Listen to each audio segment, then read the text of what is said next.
বাস স্ট্যান্ডে বসে আছি প্রায় 3-4 মিনিট হয়ে গেল।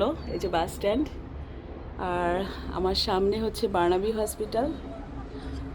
এই যে বার্নাবি হসপিটাল, হসপিটাল ইমার্জেন্সি। আগে আমি হসপিটালের সামনে আসলে না অনেক স্যাড হয়ে যেতাম, তো এখন আর হই না, কারণ আলহামদুলিল্লাহ হতে পারে ইনশাল্লাহ।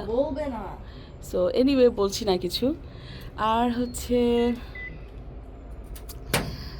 বসে আছি, কতক্ষণ বসে থাকবো জানি না। এই যে আমার ট্রলি।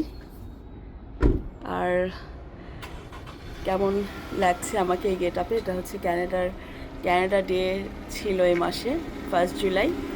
সারা ক্যানাডা জুড়েই এখন সেলিব্রেশন চলছে। আমি সাধারণত খুব ভালো মুডে কম থাকি, তো আজকে মনে হয় একটু ভালো মুডে আছি আলহামদুলিল্লাহ। ঝকঝকে সোনালি দিনটা দেখে না এমনি মুড ভালো হয়ে যায় জানেন। আর এই যে সুন্দর সুন্দর গাছগুলো, এগুলো না ক্যামেরা অত ভালো বোঝা যায় না, এত সুন্দর রং কালার। আমার মেয়েটাও আজকে সুন্দর গেট আপ করেছে, আমিও সুন্দর একটা গেট আপ করেছি। এই আমাদের ট্রলি। আমরা বাসে যাব, বাসে গেলে একটু কষ্টই বোঝা যায় না, কারণ বাসের লেভেলটা ডোরের লেভেল একদম এটা এই ডোরের এই লেভেলের সাথে মিশে যায়। তো এনিওয়ে, ভালো থাকবেন, আমাদের সঙ্গেই থাকবেন। রেখে দিচ্ছি, আল্লাহ হাফেজ।